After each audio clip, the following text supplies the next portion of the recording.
Good to see all these smiling faces. Such a good turnout. Where's your name tag? Where's your name tag, Mr. Null? I left it at home. Oh, okay. All right, very good. Incognito. We'll forgive you this time, yeah, okay. Dog ate it. All right, You guys have good eyes, you can see it, can't you? so let me start off by reading the purpose statement for the CAC. The primary objective of the CAC is to ensure the capital maintenance and public transportation projects and programs approved by the voters during November 2nd, 2004 and November 6, 2012 elections are accomplished with PPRTA funds. This committee reports directly to the Board of Directors. So, do I hear we have a quorum, and Rick, is Dave still in danger on the voting? He's fine for now. It's fine for now, okay. So everyone, all the alternates that are present can vote for now unless a regular member shows up. So we'll make that change appropriately. So do I hear a motion to approve the agenda as presented in your packet? Tom? Tom and Tom.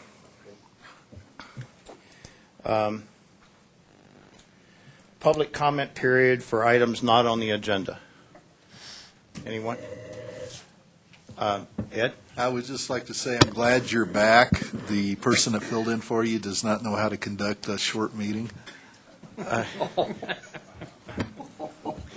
Well, you might want to withhold that comment till I make my next statement. You might want to think about the next meeting, you might So, be back and I then want- he's in more trouble. I want all guns on the table and unloaded, okay?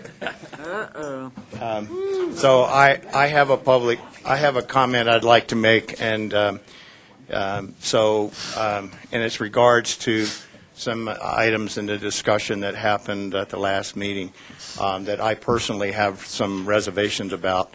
That I've talked to Rick, I talked to Reb, and so I wanted to bring them before the committee we can decide where you want to go with this.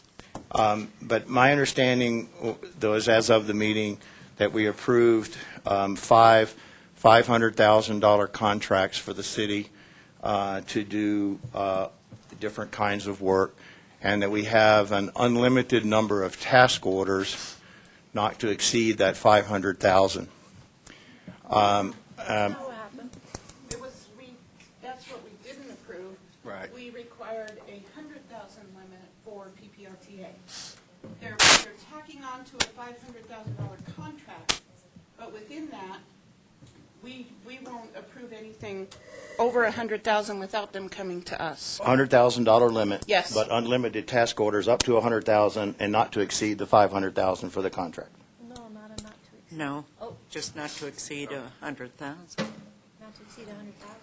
Okay, so anything over, anyway, the point is, we have an opportunity the city now has, or any of the municipalities under this policy, has the ability to award unlimited numbers of task orders up to 100,000.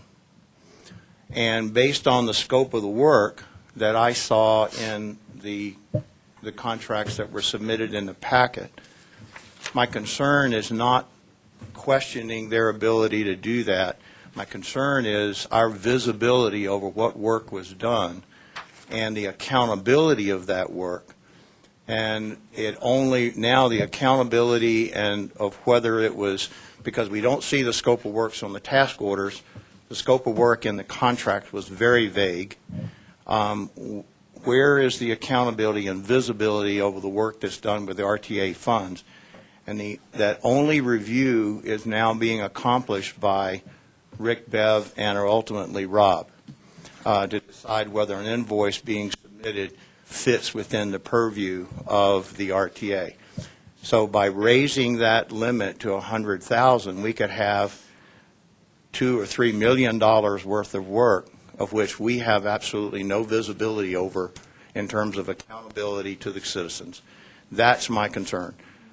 We've gone from that 25,000 to 100. I understand the reason for the approach in terms of man hours and accountability and the city fitting more into the city policies of their contracting, because they already have contracts. I get that.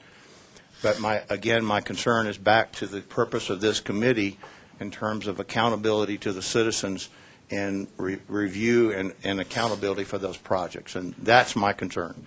So I'll throw it out there if you want to comment on it. It's a dead issue. It doesn't matter to you. That's fine, but that's my personal concern. Rick?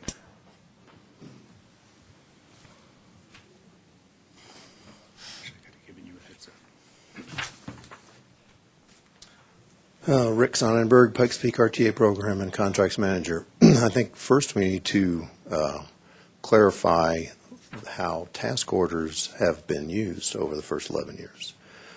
The way I've been approaching it and the way I think the city's been approaching it, I don't think we have too many task orders from the county. So we need to clarify it, so maybe we need to either affirm or change the current process. The way I've been interpreting task orders and the way I'm interpreting the $100,000 task orders under the $500,000 contracts is the city, without resubmitting through the CAC and board process, can, and this is how it's been working, I'll pick a firm that's not represented in the room, JR Engineering, for design of something. An invoice will come over for $10,000 for JR Engineering, and attached will be a task order for $60,000. Now, JR Engineering is one of the 30 or so firms that are on the $100,000 task order limit list that the CAC and the board does see. So JR Engineering is approved for a $100,000 task order, and I make that plural, task orders, because I have in my spreadsheet multiple occasions of JR Engineering with a $60,000 task order. Next is JR Engineering with a $50,000 task order. Next is JR Engineering with a $70,000 task order. And you didn't see any of those. You saw the original JR Engineering is eligible for a $100,000 task order, no limit on the number of $100,000 task orders. That's that's the way it's been working. Now, you're free to recommend a change to the board, but that's my interpretation of what was approved last month, is there's unlimited task orders because everybody that's ever been approved for task orders in the past, it's an unlimited number of task orders at 100,000 max. So I interpreted that what the CAC did last month was unlimited number of task orders up to 100,000 each under the $500,000 contract ceiling per vendor. Because we didn't. Was I wrong? increase the limit at all. We kept it, because we discussed that 100,000, that was already in place.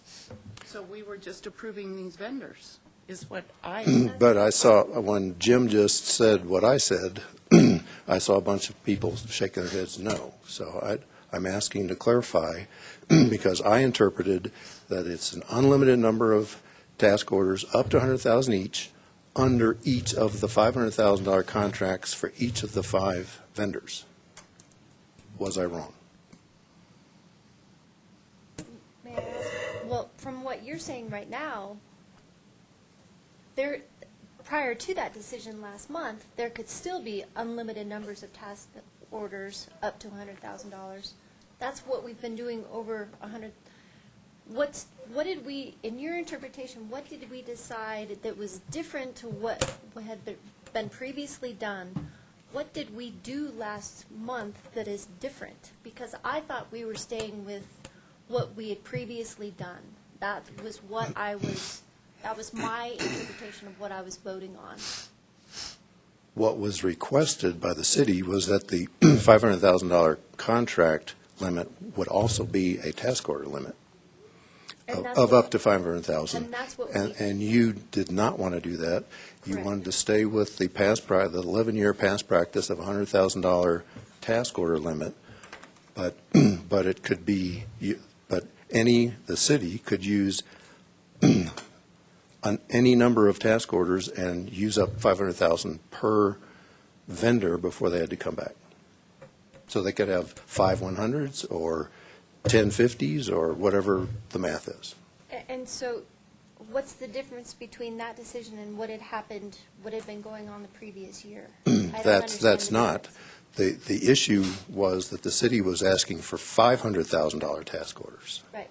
And to me, what you're highlighting is the fact that maybe there needs to be a cap on, once you're over a certain cumulative dollar amount for task orders, because otherwise, if I was trying to get my way, I'd send out 100 task orders under $100,000 and successfully accomplish. That limit's 500, is it not? Limit's 500. Yeah. Yeah, but Right. collectively, it costs for 5 contractors, you got $2.5 million here, okay? So the real basis of my concern is not questioning the city in any way, shape, or form that they're doing it. That is not, that's the furthest from my discussion. It's our credibility to the citizens as a community, as a citizens committee, to oversee and have some oversight over the RTA funds. So over the years, we've gone from 5 buckets to approximately 12 buckets of undefined projects. I'm not saying they're not bad projects. I'm just saying we have no visibility over the work being done in those projects unless they bring those contracts to us individually. And so I'm just seeing that by making this decision that we made and the board approved, is that the oversight is being eroded in terms of our accountability to the citizens.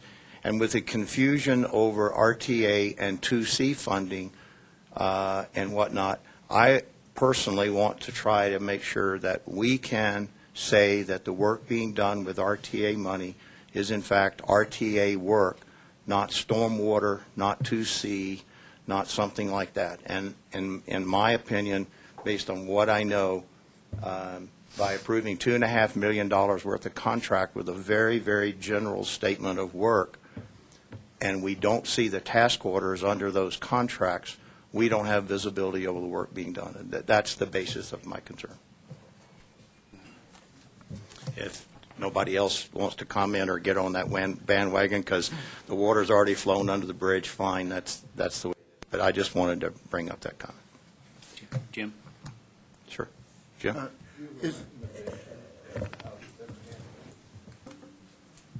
Well, given that the board has already approved it and we've already gone down that road, right now, as I understand the process, the only gut check, if you will, of the invoice is when the invoice is submitted. Rick, Bev, and ultimately Rob look at those things and say, this is or isn't, or we question whether this is an RTA project versus a stormwater or some other kind of thing. So that visibility happens there.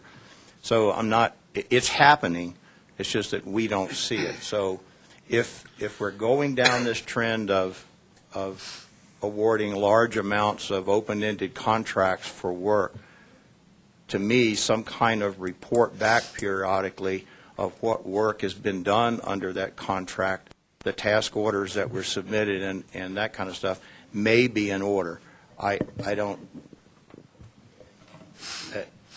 yeah, Rick. Wouldn't that be something that we would arrange with Rick? Because he's the one that's actually, the checkmate on a deal. And if it comes through that he's questioning something, that he would then bring it to us. But if we decide we want to see some follow-up on what's happening, can't they furnish us those reports? There is a little bit of review that takes place of that right now. When there's a questionable invoice that is submitted, Rick, Bev, and the group bring it to what we call the policy for thing. It's prior to the board meeting where Reb and I, the chair and the vice chair, along with the chair and the vice chair, first chair of the board, and they're discussed in that meeting. And at that point, based on the consensus of that group, it may come back to the CAC for review, or it goes forward and approved in that group. So there is a review of questionable stuff, plus Rick's has dialogue with the member entities on anything that comes forward like that. So there is a review and there is a dialogue. Anything that's not clear one way or the other usually goes to the board for review, or to that group for review. Jim? Tom first. I'm sorry. It strikes me that the nature of the CAC is that we're a reactionary organization. People bring things to us and we react to them. Perhaps what we need to do in this case is maybe get a smaller subset of this group to meet with the staff and come up with a proposed process that would give us better visibility and that would be not an additional burden on the member governments or anything like that, but certainly allow us to feel like we're doing our job better. Because obviously this, when you read it, and we spent a lot of time talking about it. When you read it, you were uncomfortable with it. I think my sense is that Rick's uncomfortable about it. Perhaps it's time for us to take this at a different location, talk about it, and come back to this group and the board with a recommended approach to doing this. Who else had comments? Joan? Good point, Tom. Okay, but if we're looking, I'm looking at the minutes, and Cindy made a motion by Amy to table the wait a minute, wrong one, sorry. No, excuse me, I withdraw. Jim? I thought there was a review clause in there, but Jim? that was on one of the other motions. Yeah, I think we're an advisory board. And we would like to review activities that are represented on this board and give our opinion. That's it. If the city didn't like it or disagreed with it, I don't think we should be having reservations about saying this is our opinion on this project. And if we raise questions about it, that's what we're here for, to advise.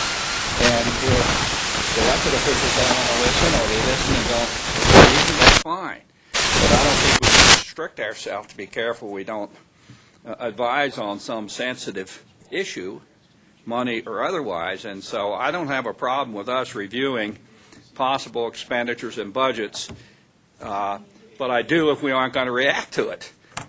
We're just supposed to be citizens raising questions about things in our local government, so I don't have an objection to that. Amy? I'm sorry, but can somebody please explain to me what we decided, what is the difference between what we decided last month? Because in my mind, we were sticking with what we had always done. Yeah. And so that there's a change, I'm completely lost. $400,000. What? I think it's probably as much as anything else as the open-ended $500,000 contracts was the big change. Before, we had a list of approved contractors, and when they would come forward with a contract, it was for a specific amount, for a specific scope of work. I'm not sure the scope of work other than a sentence or two that was in here, and that's where I interpreted it. No, So in the minutes at the bottom of page 2, I think is what was approved, But how is that 1 different? through 5, with contract limits of $500,000 each, but with a $100,000 task order. So you stuck with the $100,000 task order practice that you've been doing. In the past, each vendor, JR Engineering, for example, would be a $100,000 task order for JR Engineering to do miscellaneous design whenever the city wanted to activate that task order for them, and do that once or twice or 3 or 4 or 5 times. So you have an element of this that's the same, that's a $100,000 task order, but an element that's not the same, you have a $500,000 cap. So before it was unlimited? Yes. Which is what you said. Okay, well, that's even better then. But the Restricted it more. But the 100,000 task order is unlimited because it could be less than, you could have dozens of $10,000 task orders up to 500,000 so my interpretation of this is, for these 5 vendors. again, I'm comfortable with what we decided as a group, but what this has done is highlighted the problem of there's no limit to the number of task orders up to $100,000, and that's what we're trying to get a handle on. That's been the past practice. There was nothing in the meeting last month that I personally regret, but rather it's highlighted an issue that's been present for 11 years. Yes. Okay, Well, it's a practice. I It's don't a know. practice because the policy is 25,000. right. I understand. Rick? The subset that was mentioned, isn't Rick and Beverly and you already that subset that's reviewing these to bring back to us if need be? I mean, we're talking about setting up a subset. Well, that's, The subset really, I think, exists through the review committee of Rick and Bev. Right. And then Rob, and then bringing that to the policy group that consisted of the chair and vice chair of both board and CAC. That is, in fact, and then sometimes decisions have been made in there, is that, okay, after we get more details or back from whatever the member of government was, we decided that that's within scope and they pay it. But they don't automatically pay them if there's an issue with something, or they perceive to be an issue. So, I mean, there is that second level.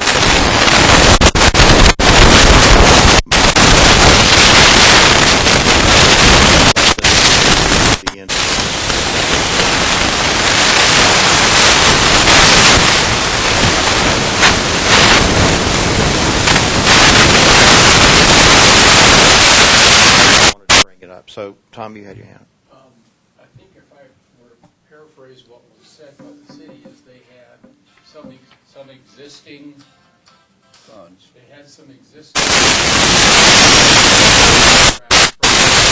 they could leverage, and then it kind of went from there. So the 500,000 was effectively the limit on those contracts, not something.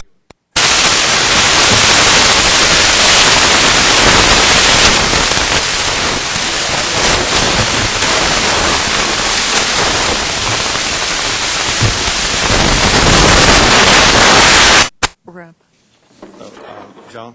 Reb, when you presented this to the board last month, did they have any questions about it? Is there any discussion? There was some, it was very limited. That What I was wanted it? to wait till Jim got back so I could talk to him, okay? And he was not back at that time. And I have had some conversations. The one thing that I think everybody's missing, and Jim's pointed it out, we are relying a tremendous amount on both Rick and Bev to catch this stuff and bring it forth. And I'm seeing the whole committee feels it's their responsibility to help relieve the burden. Actually, we've just made the burden greater on both of them and Rob because they're catching it. Actually, the policy was originally $25,000, and I stand to be corrected, $25,000 for a task force. I think you're right. And Maybe on day one, but it's grown to 100. Yeah, it's quite a number of years. it's grown, and then my issue is, without them catching some of this stuff, we're in a world of hurt. And to change it from 100 to 500, now we've got 5 times as much possibility, and But we didn't change it to 500. It's always been 100, which is what we kept. This actually appears, from what Rick said, to be a little more restrictive because they can't do 10 or 20 or 40 $100,000 task force because these contracts are a limit of 500. So we didn't increase anything. but the visibility in those contracts, if you read them, is very limited. But I think what we've done in the last 10 years is, just like Amy said, it kind of brought that forward, even though this is more restrictive. I mean, we didn't increase anything with those. But I contracts. think the difference in my understanding, and please correct me if I'm wrong, and I'm willing to admit if I'm wrong. In the past, you approve a $3 million contract to ABC Construction and to do certain amount of work, as specific as work. And then when task orders come through on that, they bring those task orders up to us for review. This is a $500,000 open-ended contract with not a specific scope of work. It's only a general scope of work, from what I see. Now, there may be more specifics, and that's fine. But we've got $2.5 million worth of RTA money sitting out here with an open-ended contract where we don't see the task orders which get more specific in terms of making a determination whether that is viable RTA work. And I think that's the difference as I understand it. And I think that's reflective in the 9-7 final vote for those of us that were opposed. But I also take these as, at the beginning or the end of the year, we get this long list of approved vendors to do work up to that 100,000, that they can do task orders. I understand what you're saying about the big contracts, but I think this is more, we approve all these vendors so we don't have to come back to you each time to pave a road, well, not pave a road, but fix some sidewalk or, so I, but maybe I'm confused. I mean, that's what I took it as.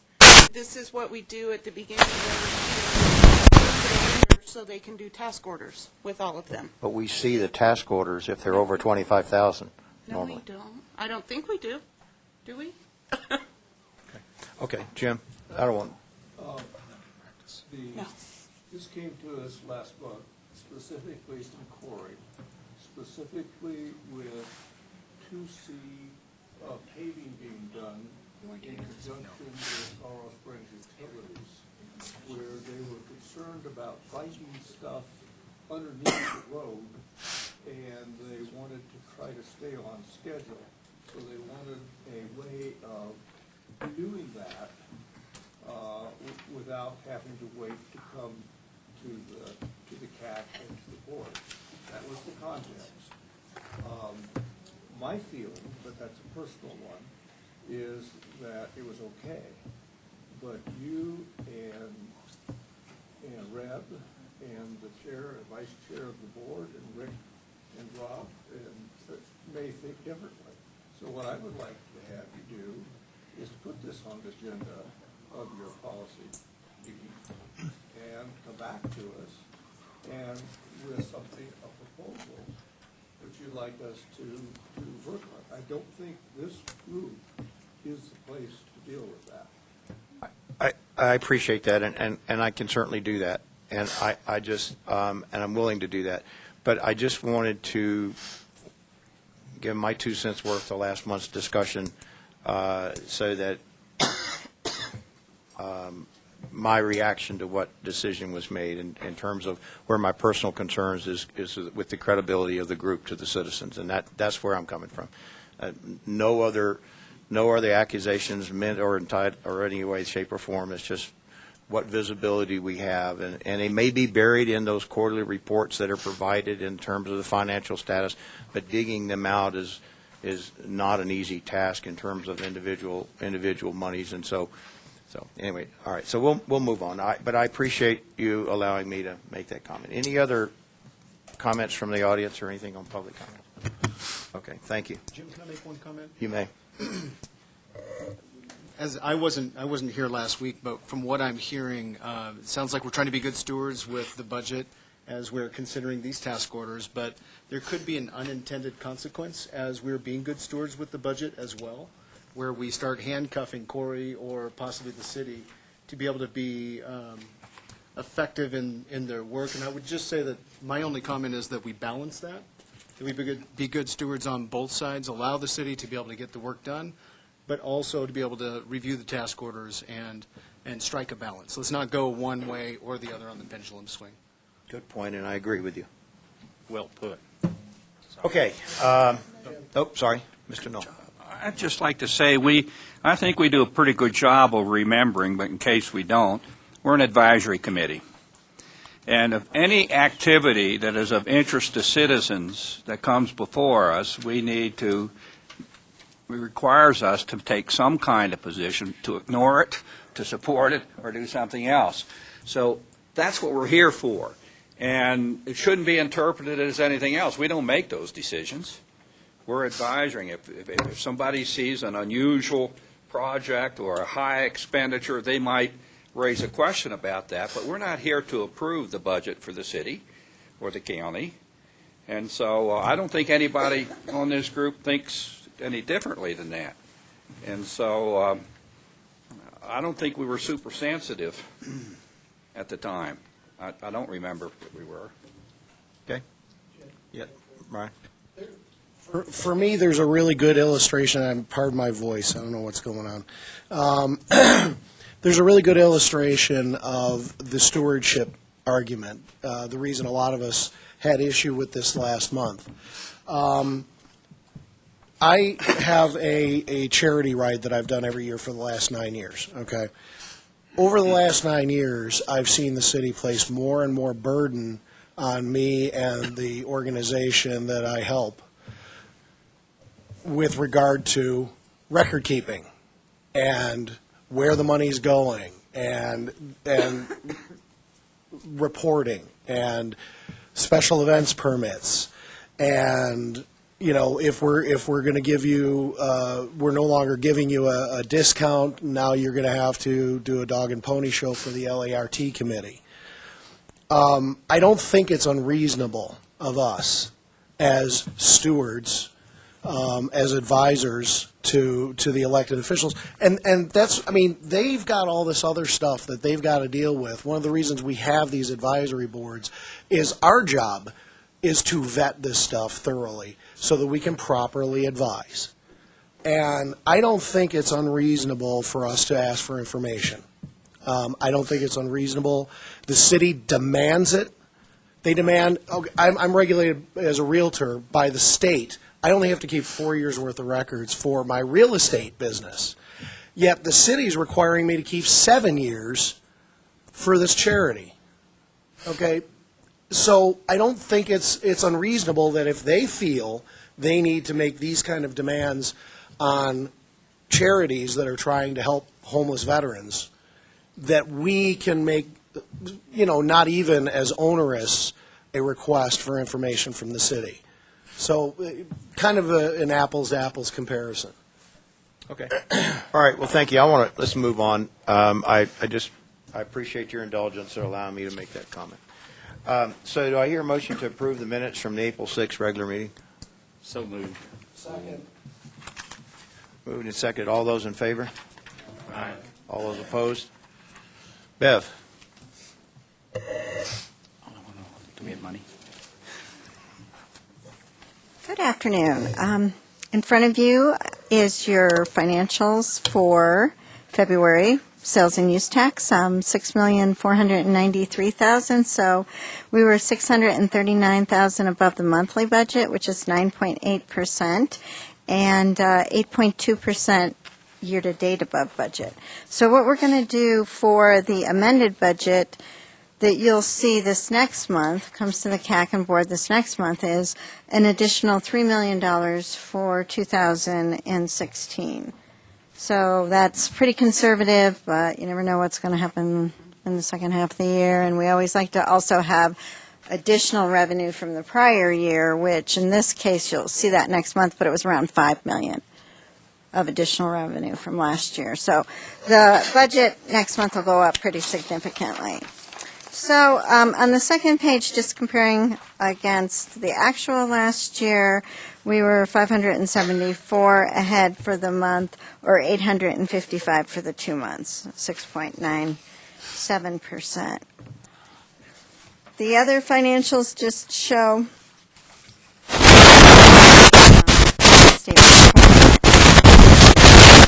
if there's a negative flag.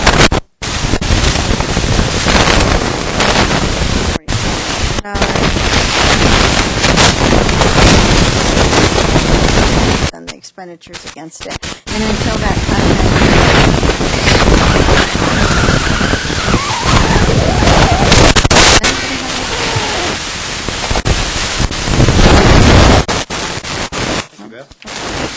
The trend continues. It was over and above last year, and last year was better, so that's a good deal. Next on the agenda, capital and public transportation contracts, City of Colorado Springs for request for capital project line item. Good afternoon, Kathleen Traeger, engineer. I am standing in today for Mike Travis, and I know I'm better looking and all that, but this is just a one-time. Count on it. We'll try to deal with it. Okay. His visiting family in Arizona. He has a father-in-law that's ill. Have come in on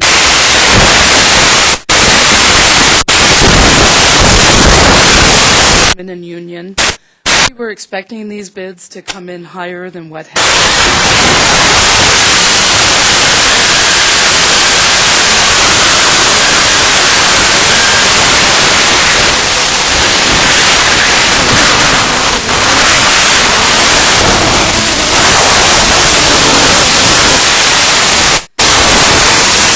$5 million in PPRTA 1 money. We're still $1.5 million.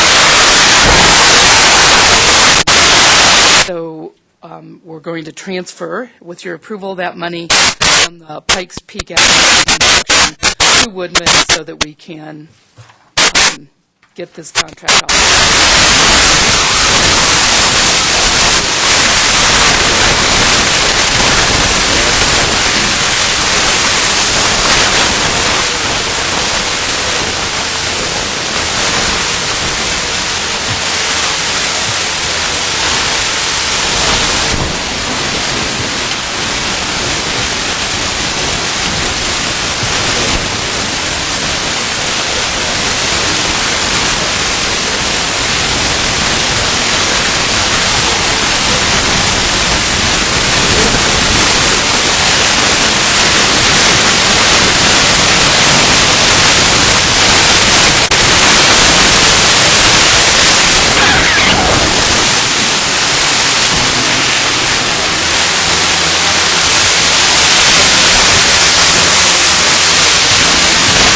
On that, we took it off. We were able to put back what's called a continuous flow intersection. That does not involve any structures at Woodman. Taking the left turns off of the intersection from Woodman to Union and at signals in advance, and then they use a contraflow frontage road to get to Union. That provided a much lower cost. We added money into PPRTA 1 budget item, but unfortunately that was done at a very cost. I still think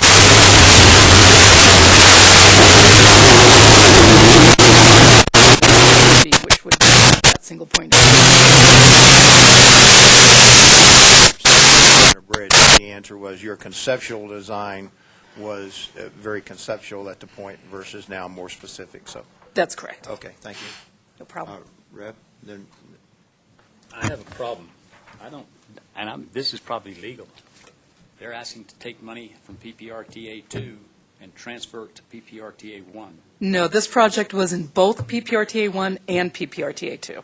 It was voted on in both ballots. So all they're doing is, as I understand it correctly, but they have some remaining RTA 1 money. Right. That was against the Woodman extension. They have RTA 2 Woodman money. They're now combining those. So it's still, and they're just managing it as a single project or a different phase. That's correct. So I don't see a problem with the legality. The phase that she's referring to, as I understand it, was part of PPRTA 1 and not a part of PPRTA 2. And they're just combining it with a part of RTA 2 to complete the project. It was voted on in the ballot for PPRTA 2. This particular part of the project? Yes. Mike has said before the phases may be different than were originally in the ballot, but Okay. PPRTA 1, the wording was Woodman Road widening and interchange I-25 to Powers. Right.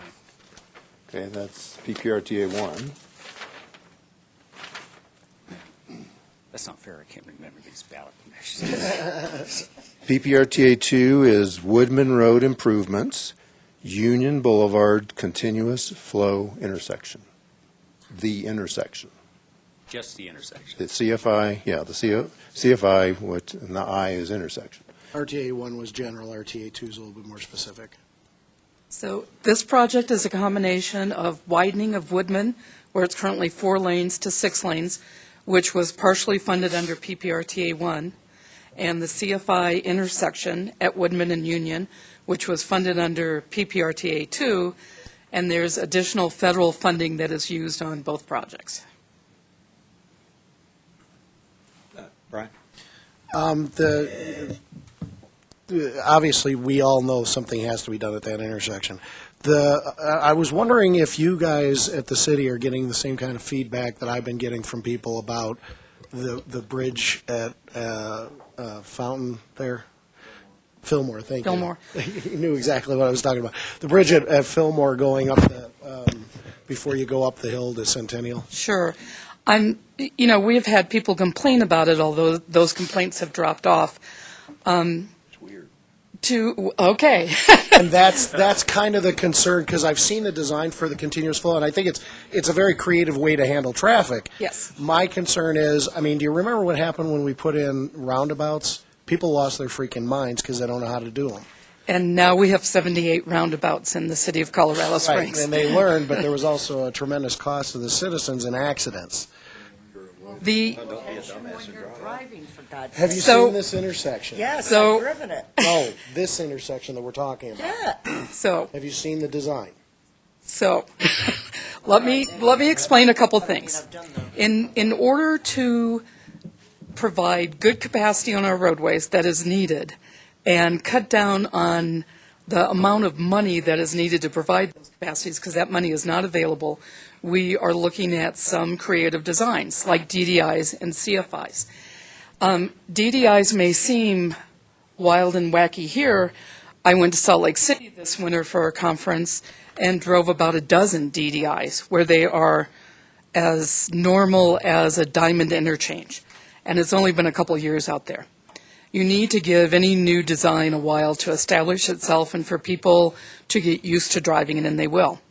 As far as a CFI, so who's driven Nevada south and then turn left to go southbound on I-25 recently? Oh, yeah.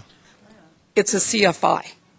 And it's a new one. It's actually a weird CFI, stranger than the design will be at Union. And I was amazed that traffic took to that right off and didn't seem to have any problem with it. Yeah, I just want to make sure, we have to do what we have to do. Yeah, But we do. I want to make sure that we're being proactive as far as educating people about this, because that is from the design, I have a hard time following how the hell I'm supposed to turn. we will be sending out the city, and we do this normally, but the city will send out videos and that type of thing to show people how to do it. We'll send it out to all the news stations. It'll be available on our website. Okay. Truth is, you can look at all those. Until you drive it once, you're not going to be sure. But as long as it's properly marked, that type of thing. I think one of the problems with the Fillmore DDI is that because of phasing of the construction project, we had to open that up as a DDI before the construction was done. So everyone complained and was like, wait, it's not done. It's still under construction. But even under construction, I want to point out that the biggest problem at Fillmore, the most dangerous problem at Fillmore, was traffic on the ramps from I-25 backing up onto I-25. Take a look at it now. There's no ramp backup at all. That has been solved. There's still some delays across Fillmore. That will get better as people get more and more used to it. Okay, Tom Rogers, and then Tom, and then Jim. Two little points, since I live in the neighborhood. My son-in-law works at Penrose Hospital on a mid-shift. Mm-hmm. Every night, he says, without exception, they've had an accident at that intersection coming to Penrose Hospital. Usually not bad, but an accident. Now, the neighborhood people are saying it's all the cones and stuff. Right. Yeah. And you can see where we're going to be building median structures, which clarify things a whole bunch, which I've been telling them, hang in there. So the idea Hang you're in there. saying, initially it's partially built, and we're asking people to try to follow their way around here. Mm-hmm. And it's an older neighborhood, folks. People just don't adjust that fast. As is most of Colorado Springs. But Fillmore is expected to be done in mid-June. It's going to be done about 3 months early thanks to some creative closures at Fillmore and I-25 over weekends. And boy, I love it when we can get a project done early. So I think everyone will have a chance to settle in after that. So when was the engineer's estimate of 27.5 arrived at? No, well, Was it after it was designed? the CFI estimate was arrived at in 2012, just really at the end of the process before this went to ballot.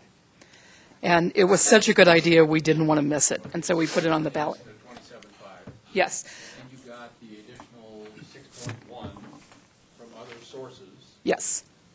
So you didn't have the 27.5 when you kind of went forward with this, is what I'm reading? Because at this point, 27.5 and the 6.1 gives you 33.6 in simple math, which seems to be more than you're requesting. No, when we went forward with it, we were counting on the additional funds from PPRTA 1 and the federal match. That only added up to 27.5? Yeah. And now we're needing the additional 1.5. Are you seeing this kind of cost growth in other projects? Yes. I mean, part of this is just the process of going from a very conceptual cost estimate to a final cost estimate, but our cost estimates for construction have really increased for the last 2 years. I mean, extraordinary increases, as is to be expected when a recession ends and we've had very low prices because people want the work, and now everyone is extremely busy, and it's hard to get a contractor. Jim? Just comment on the DEI at Fillmore. I've had a number of people come to me and tell me what a terrible thing it is. I always ask them if they've driven it. They always tell me no. So I think it's important that Could you give us a list of names in case they call on?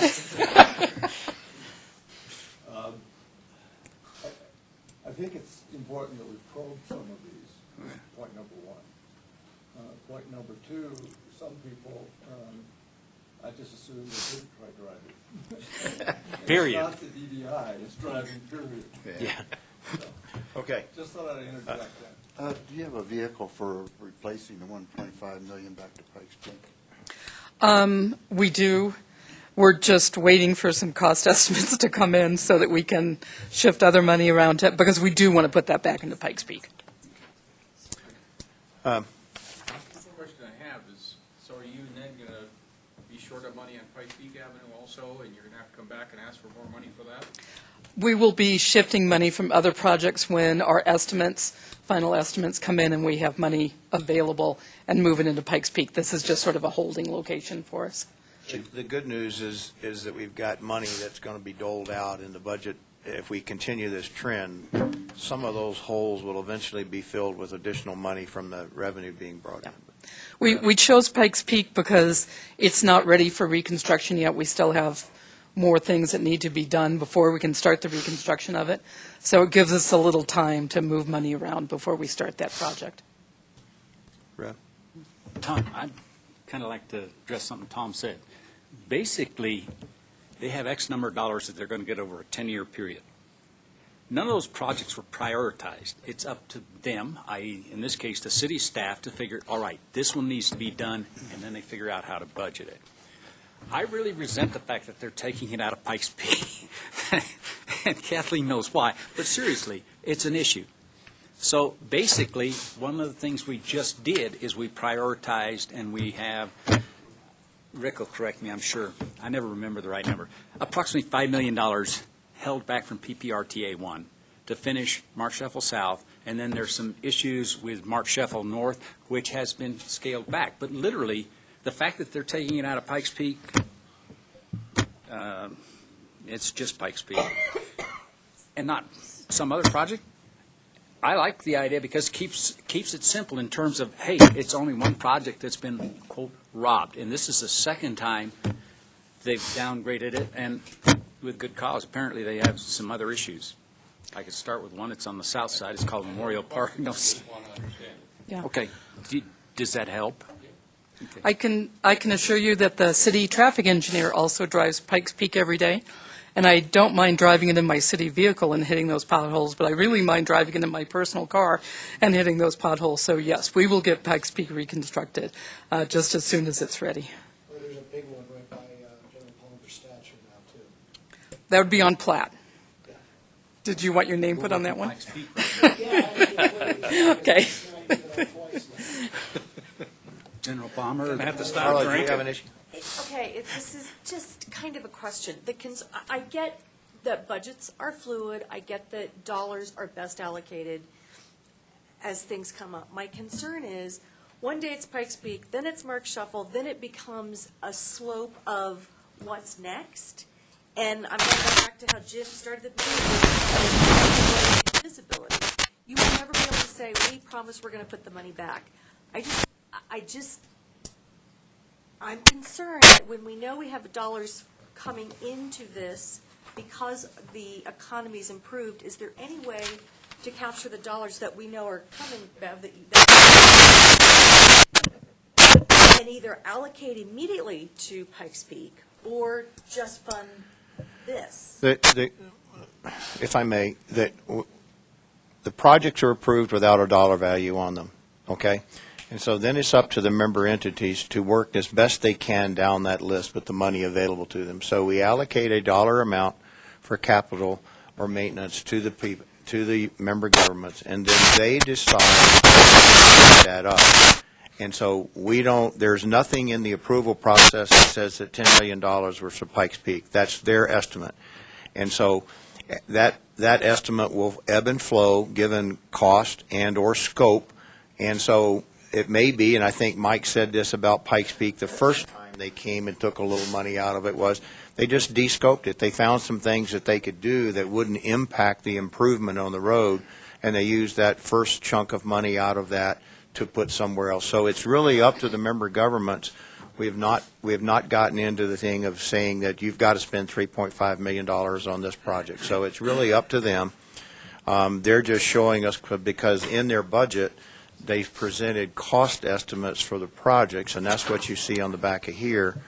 And so they're just saying, we want to amend that project for this, and this is where we're moving that extra money from. Part of that visibility and accountability. Did I capture Yes. Please keep in mind, we did these cost estimates in 2012.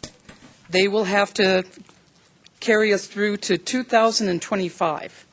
The chance that we got all of, and they weren't done based on final design. Many of them were done based on conceptual design because the actual design of the project gets paid for by PPRTA as well.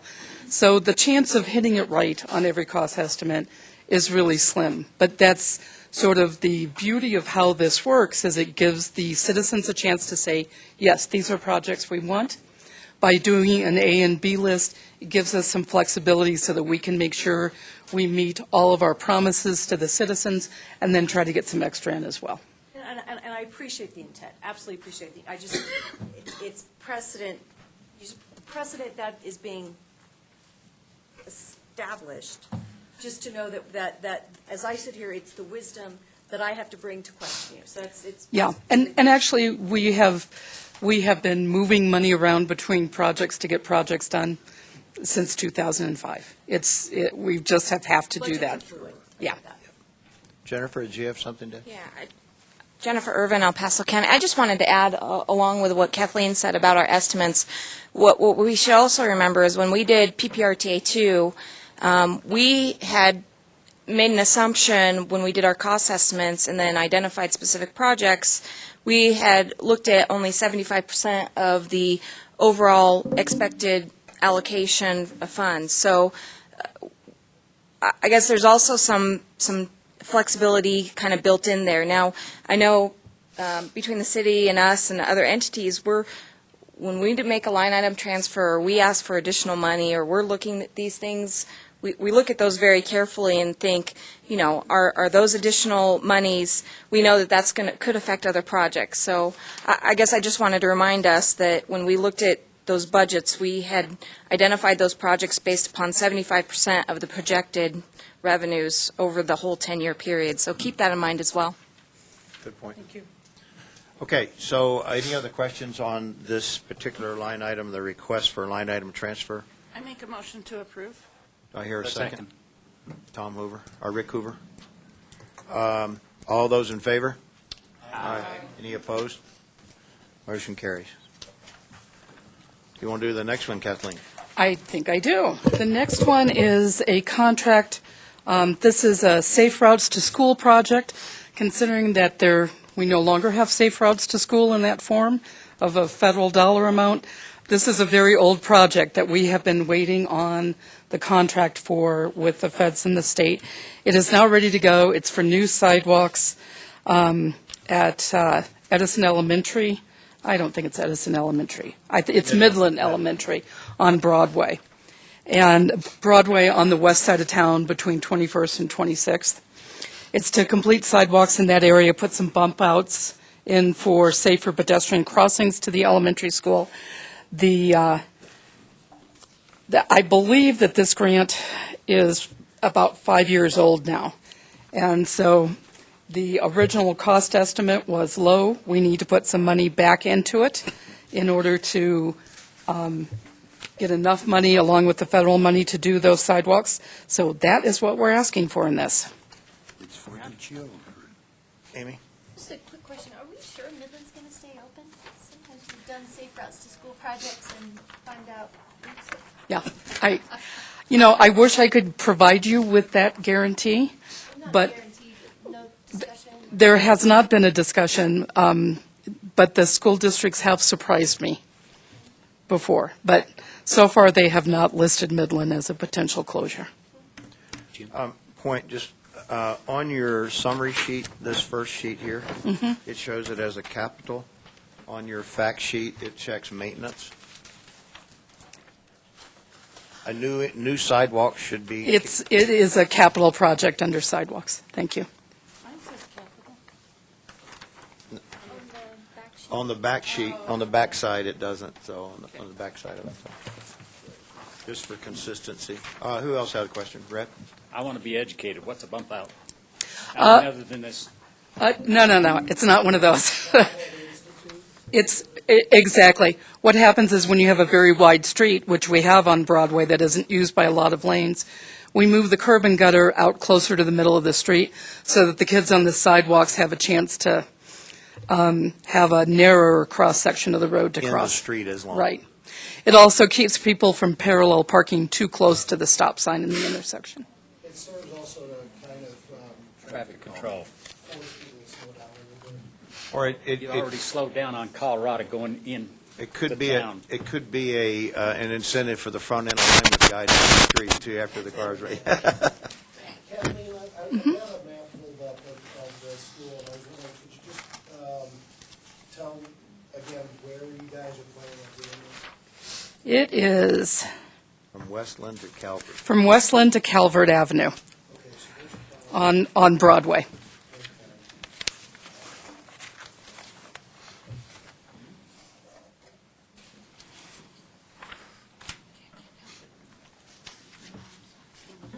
Okay, Brian? Yeah.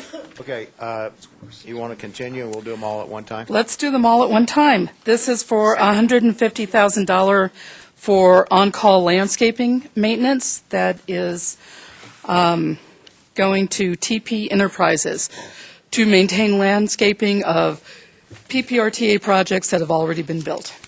Would an example be the medians on Austin Bluffs, for instance, or? Exactly. Also, the Woodman Academy interchange area, Milton Proby. Until they're more established and keeping them so you don't have to replant them? Well, to be truthful, anytime you put landscaping in, you're going to have to do some maintenance on it to make sure that it continues. And when PPRTA went in originally, our original promise to the voters was to provide money to make sure that what we built stayed nice. Okay. Any questions on that contract? Is this going to be an ongoing thing? Because Yes. Okay. I like my historian back here. There's also trash removal, and there's mowing, that's going to be perpetual, trash removal, perpetual, and then the shrub care. Okay. Next. Oh, whoops. I think I just,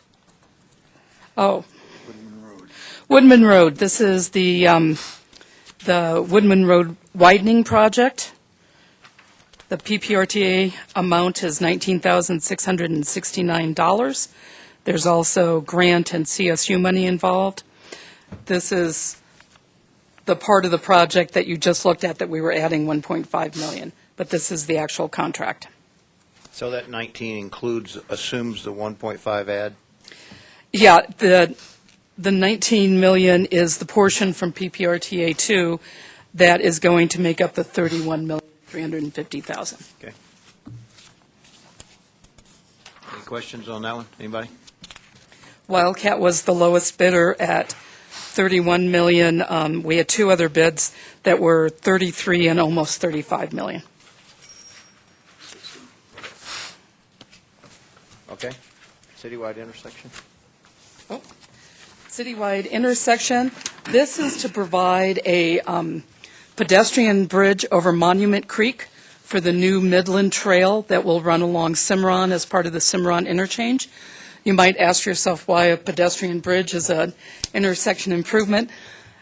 It's not, but the pedestrian bridge is part of our local match to CDOT for the Cimarron interchange. And the Cimarron interchange itself is definitely an intersection improvement. So we've been taking it out of that project. So is this the east side of I-25 over Cimarron? This is on the east side of I-25, north of Cimarron. The Midland Trail used to go in an old railroad undercross there that was pretty scary. Now we're moving the Midland Trail down to Fountain Creek. And this provides a crossing of Monument Creek to get to the other side, to the west side, so that you can follow Fountain Creek up along and continue on west. So it's at the southern end of America the Beautiful Park? It is. Okay. I was just down there looking at all that stuff recently. It's going to make a much more pleasant route to the west side of town than what we currently have. So will the trail go down to Cimarron and then turn and go across, or is it going to go through the park and down? The trail at that point it connects to the Greenway Trail, so it continues both north and south along Monument Creek. It will also continue on the north side of Cimarron and climb the hill up to the bridge over the railroad track. The city is building a contraflow lane on the bridge over the railroad track, meaning it's both directions and it'll be separated by a Jersey barrier. That will go to Sierra Madre, and then at Sierra Madre, the bike lanes go into downtown. Okay. For the purpose of the bridge, only not the installation of it? You're right, it's for the purpose of the bridge only. The contractor for Cimarron Interchange will be putting the bridge in. Okay.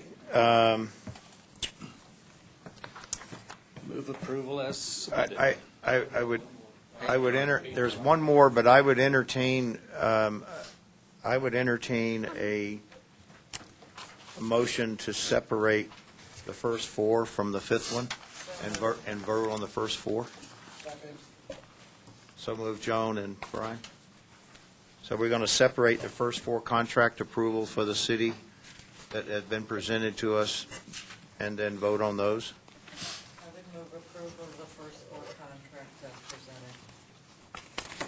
Brian, you had a second? Second that, yeah. Any discussion? All those in favor? Aye. Any opposed? Okay. Number 5. Your paint truck. Oh, the paint truck, that's not me. Corey? Boy, you That used to be me, but I gave it to Corey. She's failing. She's failing. She's failing.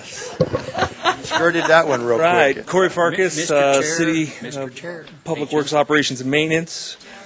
So Before you go into this was given to us just before the meeting, and all it says is talking points. Well, Is it supposed to be a? This isn't something that you're voting on or anything like that. It's a discussion it's a item, as I discussion understand item, it. You're correct. bringing it to get a feel for where we feel.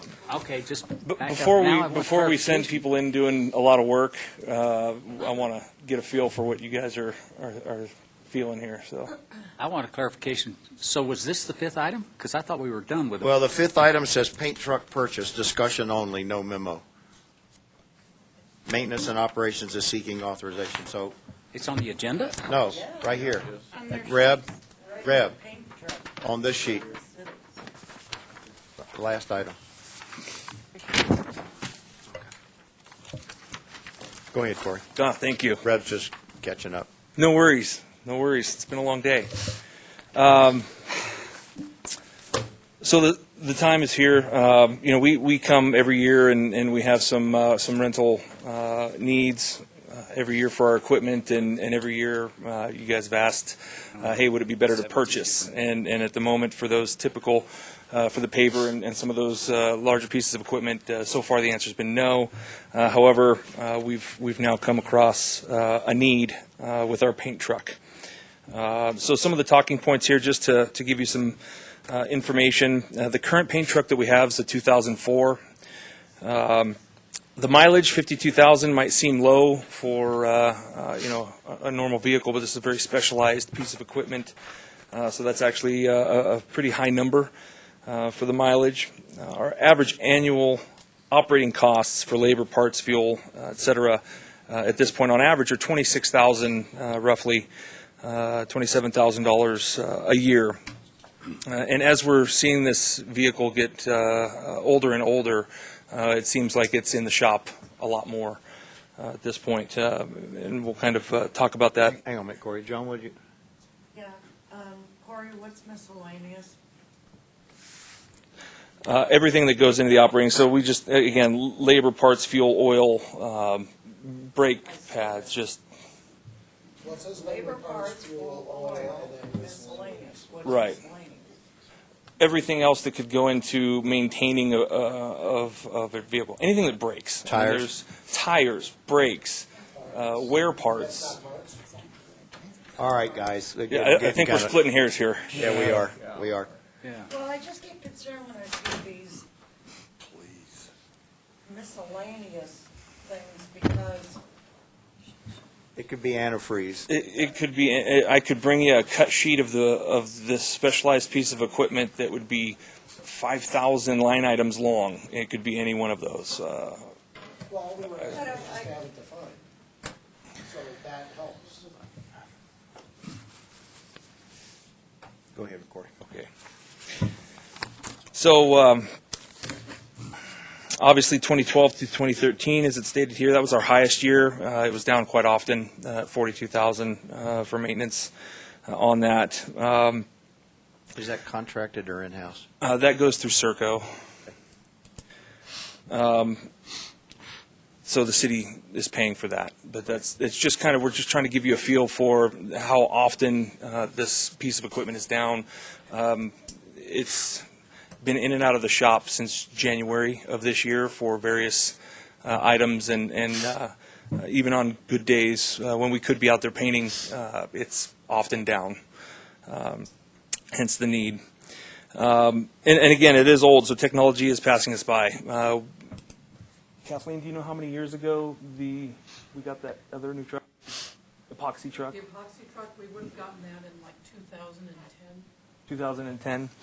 So we did purchase an epoxy truck with PPRTA funds back in 2010, and this is our normal paint truck that we would be painting lines with, not doing the epoxy, to try to bring that up to a newer standard. So this year we had a production goal of about 1,300 lane miles. We've actually cut that down because of the time that it's been in the shop and the issues we've been having to about 370 lane miles this year. And we started looking at a contractor to finish the remainder of those lane miles. Unfortunately, there's only 2 contractors in the area, and it's one of the bullet points down towards the bottom. There's one in Denver and one in Castle Rock that do this type of work. And we're finding their prices, just like everything else, have been going through the roof at this point in So there's a bullet down here for a production goal of 4-inch lines at 1,300 lane miles. The cost would be as follows. Our contractor cost for 1,300 lane miles at 52 cents a square foot of paint comes out to about $1.2 million for 1,300 lane miles. Our in-house capability, if we were to have a new truck, we do it for about 13 cents a square foot for about $294,000. So theoretically, we could purchase a new paint truck and complete our 1,300. Then it would cost us to get a contractor in here to complete the 1,300 lane miles. This is a fully loaded cost, labor, gas, paint, everything? Yes.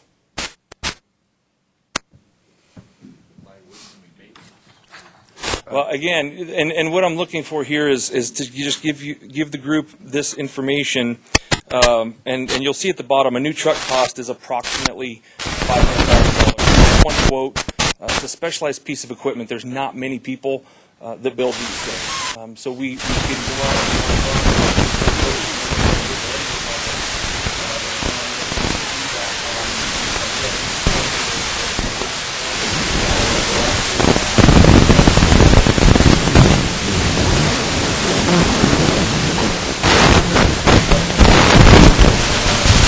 at anywhere from 30 So you're well into your pay.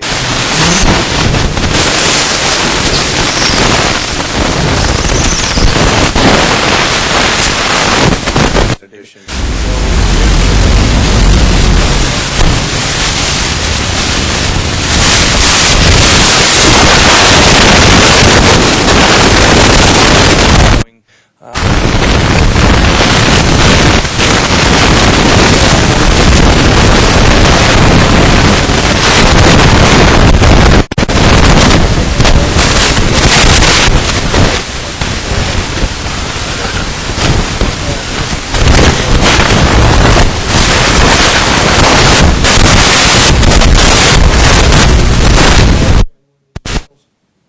Well, this one's been around since 2004, so you're looking at 12 years right now that we've had this one. Well, yeah, but I mean, if we purchase one, what can we expect the lifespan to be? 10 to 12 years, I would imagine. And what's our total lane miles that we have to maintain its right? Well, we have a total of 50 miles within the city, and those at various points in their life cycles. Any of,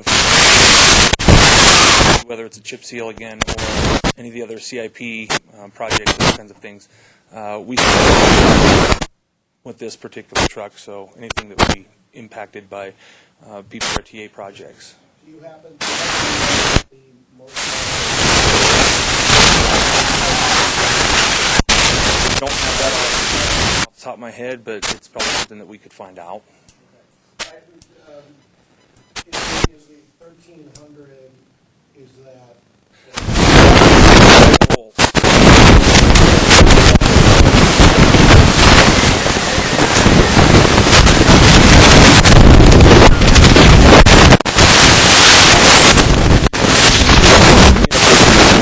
As well, as I know equipment breaks down and you have issues, what types of things are you seeing in this truck that's warranting the concern that you have? Like what's breaking down?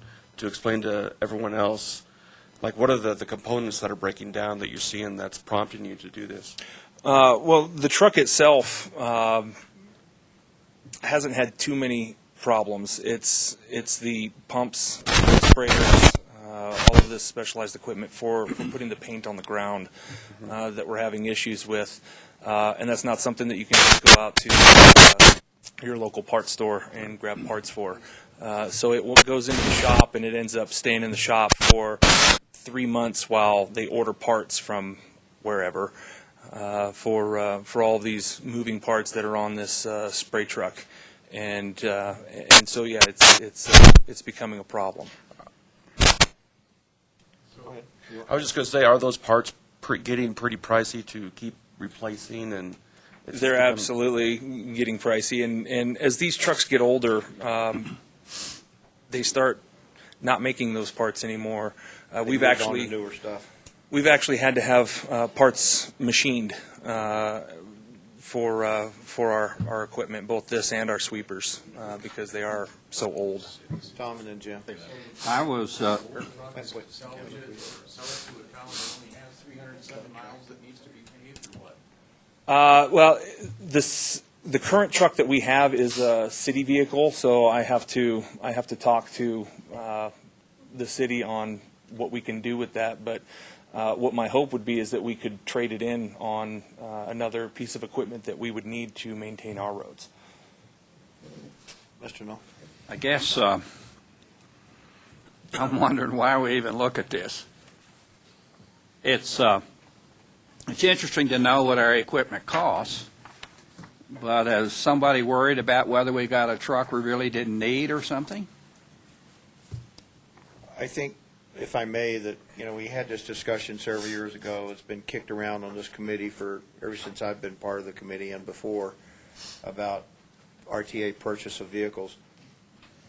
In the cases of things, and answer this, he may help me answer this part of this, but as I understand now, the city budget with most all of your road maintenance is done with RTA funds.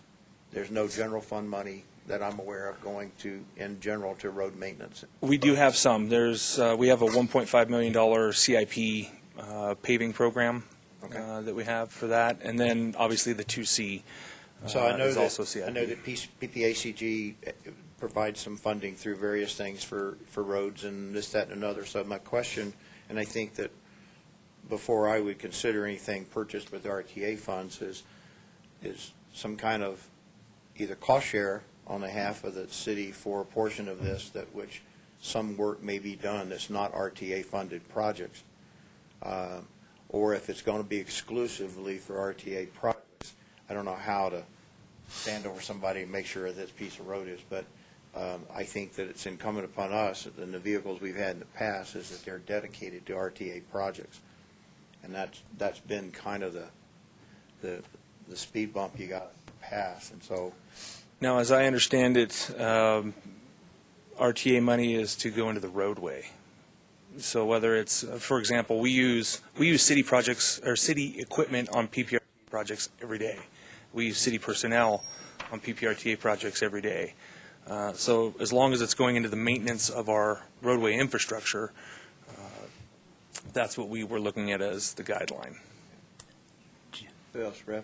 Yeah, and my historian's back here to keep me straight, I hope.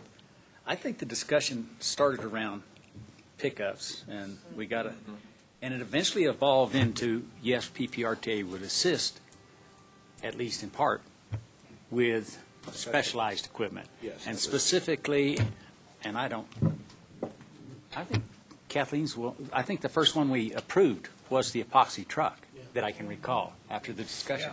But in doing so, I don't know that when I say this, the one thing that I can recall, and it was literally a discussion, I don't know how many years ago, was the legal ownership of it and the disposal of it after it, and liability accordingly. So this has to, and I'm still going by memory, and the ownership goes to the city. The RTA doesn't own it. And the liability is there. Goes with the city along with the ownership. And they sell it for whatever they can. It's all right, I got it. That's for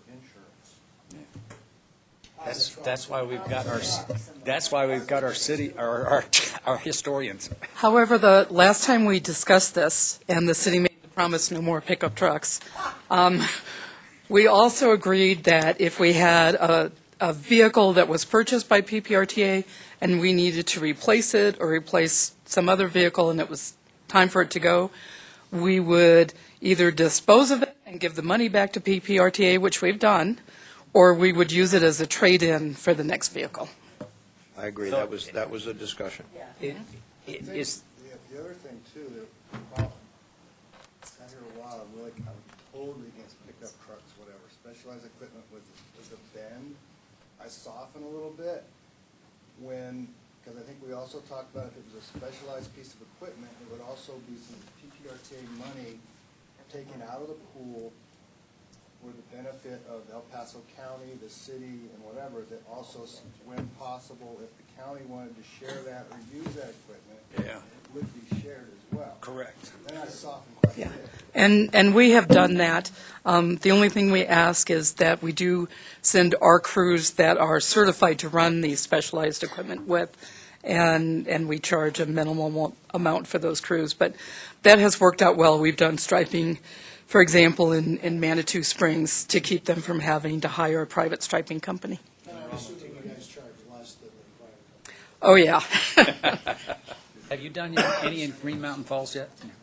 Okay, Rick, did you have something you wanted to add before Amy comments? I just wanted to read 2 or 3 of the lines out of Board Policy 24 that came through the CAC and went to the board and approved by the board, and that was September of 2014.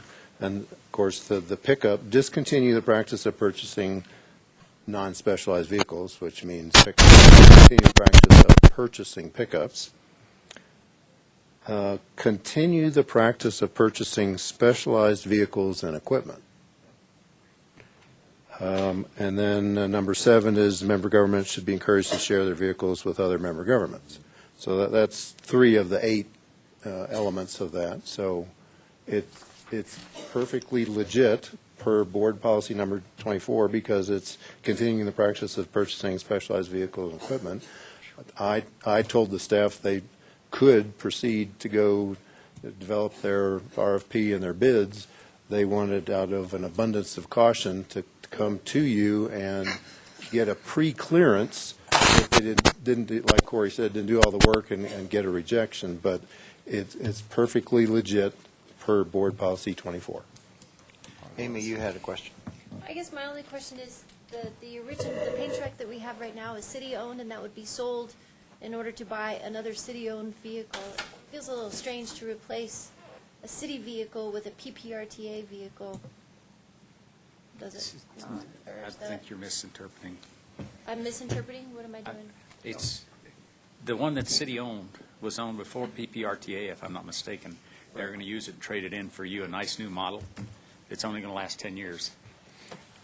I have some other questions, but literally, you're talking about something that, in terms of insurance and legalities, it's still city-owned. Even if They're we using, buy it, it's given but to the city. they're using it to do PPRTA work for all of the entities. But Correct. Oh, I The understand city that. paint truck has been painting on PPRTA projects for the last 10 years. It's the truck that we've used. Right. Any other comments for Corey, Rep, yeah, I just, then Rick? I have a problem that you're spending $27,000 a year in maintenance. When I say that, when do you consider something cost prohibitive, why you don't replace it? That's a great question. No, I'm being serious. So am I. Well, just for the sake of discussion, you're 12 years into this vehicle. Its average cost has been $27,000 a year. That's Yeah, what we were doing but- math on that. Well, I'm just saying, for the sake of discussion, 7 years ago, you could have bought this thing for half the price, too. And you'd already, quote, paid for it, and just, Yeah, Why didn't you come earlier? so this, Because we were trying to pave as many roads as we could. but you missed my pot, never mind. so, just, we're getting a little off the subject, and I want to come back to Rick, but I think I brought this up one time before. The military has a process of tracking maintenance cost against ownership cost, and you get to a point of no return. It's quantifiable. The software does it, and as you well know, I mean, and I think that makes a strong argument. That I've reached the point of it is now no longer economically feasible. Here are the numbers to back it up, and I don't know whether Serco does that for you. Well, we have city fleet. We have a fleet manager, or contract manager over Serco. They do all that. Right. That's under their purview. I'm looking strictly at an operational, from an operational standpoint, and how it's negatively impacting our operations. We just Obviously, can't do the work. particularly with all the work you're going to be doing over the next couple of years. Right. Rick, you had a question. Yeah, I just wanted to move or whatever we do to give them our blessing on going forward on this? Well, I think it would be, It can't be a motion, but no, I think what he's looking for, and correct me, is the way I Sense of understand it, CAC. is he's looking for a feel, come back with a bid. Right. We're gonna go through our RFP process. We're gonna get our prices from the manufacturers that would bid on this. We'll come back. We'll say here's what they were. Here's our lowest. This is what we'd like to go with, and we'll go through the process that way. But again, with everything that we've got going on, it's still a process, and if it's something that's going to be an emphatic no across the board, then we might just try to limp along with this one or look for other means. Or something. I would move for a, give a consensus. yeah, I would move for a consensus vote I move that as well. of the CAC. We have a motion on the floor and a second by Tom for the CAC to provide a consensus for the city to press forward with the process of purchasing a vehicle. Yep. That is correct. Okay. Any other discussion? All those in favor? Aye. All those opposed? But I just want to ask a question. Since the truck is so specialized, and obviously you said that you have certain crews that will operate the vehicle as well, and looking at some of the maintenance costs that are related to it, maybe when you put your bids and so forth, maybe I question whether or not the mechanics at Simpico or whoever it is, the maintenance fleet, are qualified to work on it. And that's actually a great question. So we just purchased, for the first time, we actually got some funding to get some new sweepers within the city. And with that, I've got, with my new sweepers, I want them on the road. And I had the same sentiment, like, hey, Serco, I need to keep these on the road, and I don't know that you're qualified to do this. The manufacturer who we're purchasing or leasing these sweepers from is actually sending their crew in, and they're going to train and certify the Serco mechanics on that specific piece of equipment and how to maintain it. We would do the same thing with this. We would have that manufacturer come in and give a training and certify the Serco mechanics so that they can maintain, because what we're doing is with the sweepers, the way this all came about was it's a lease. Sweepers are designed to eat themselves within 5 years. It's just the kind of machine it is. And we have sweepers that are 15 years old. So they might leave more dirt than they pick up at this point. So we didn't want to purchase. They put it in a nice straight line. Yeah, exactly. That's exactly what they do. Jennifer's still out there? But what we didn't want to do is, again, purchase these sweepers and have them be ours, and after 5 years, nothing. So we went with a lease option, so that after 5 years, we can give them back, and get new sweepers and continue to have good equipment that way. And that's what brought about this training and certification. When these sweepers go back to the manufacturer, they're going to want to resell them, and they're going to want to know that there's a guaranteed residual value. If they don't have certified folks taking care of them and maintaining them, they can't get that. So we would simply do the same thing here, and we would say, you need to come in, you need to provide training and certify these folks.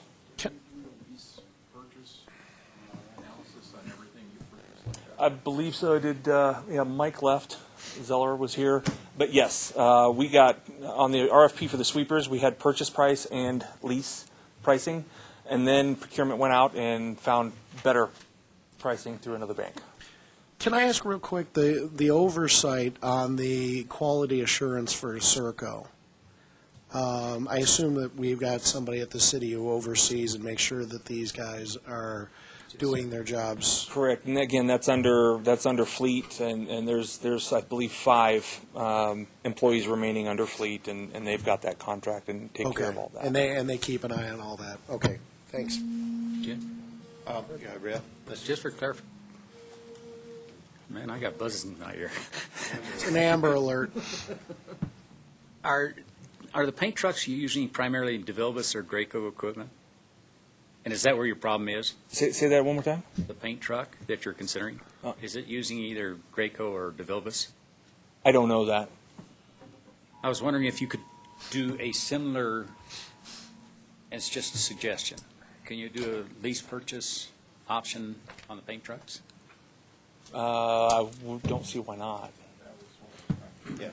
Yeah, well, Okay, so let's move. We've given our consensus. I think it's safe to assume that we would support a report or request for a purchase.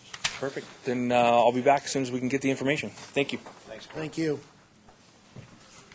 All right, so next,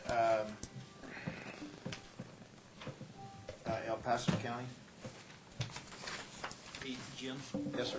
can I ask that the purchase order for Schmidt be voted on separately?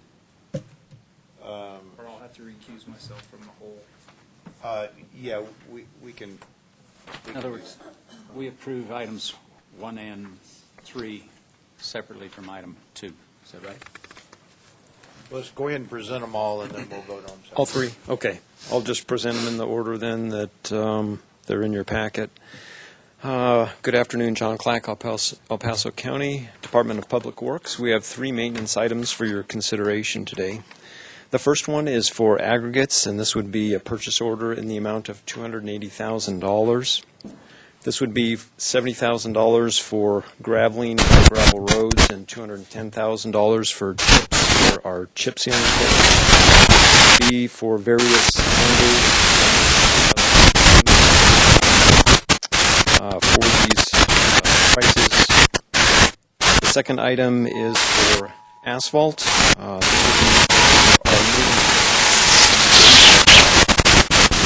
would be to patch our roads. This would be a purchase order in the amount of $300,000. This would be to Schmidt Construction Company. And we did a co-op bid with the city. The last item is 2016 emulsified asphalt.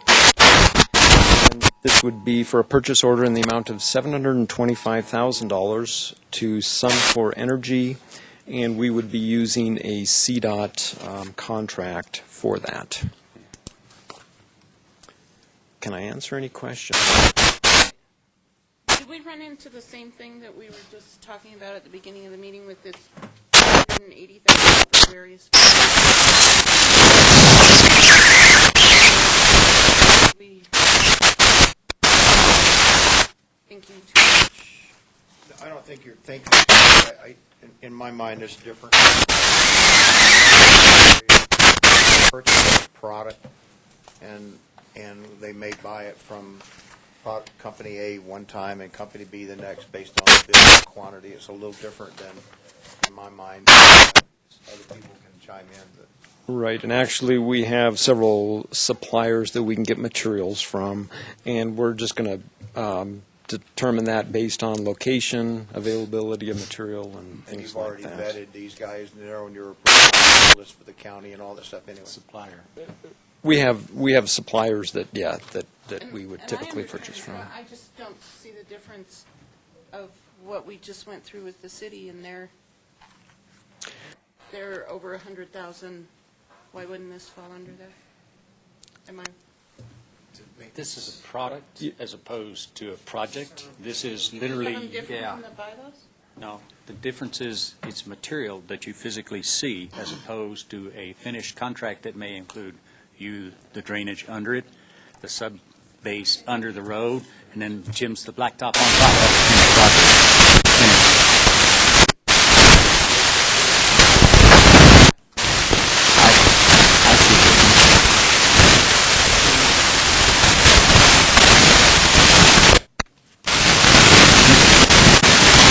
Like to make a motion. I would move that items 1 and 3 for $285,000 respectively, exclusive of the following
Kathleen Krager from Mike Chavez.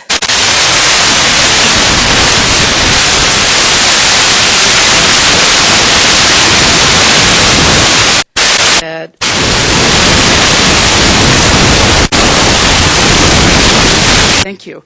Because otherwise,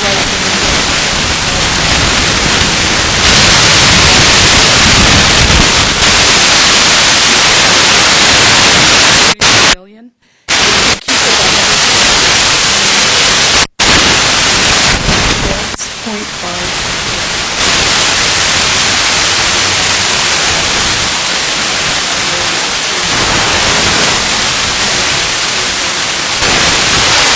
That's 0.5%.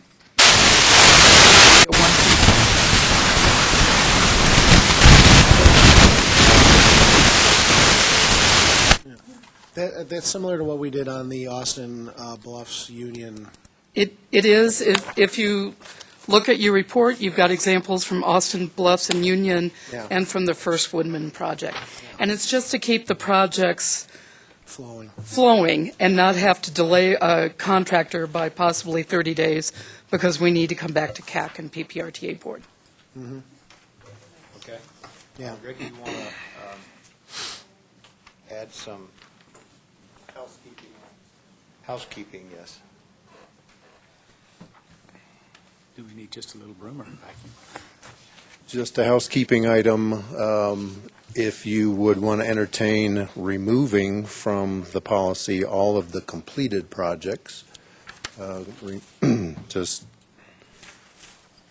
just to clean it up? Just to clean it up. Remove the completed projects from the title and from the history.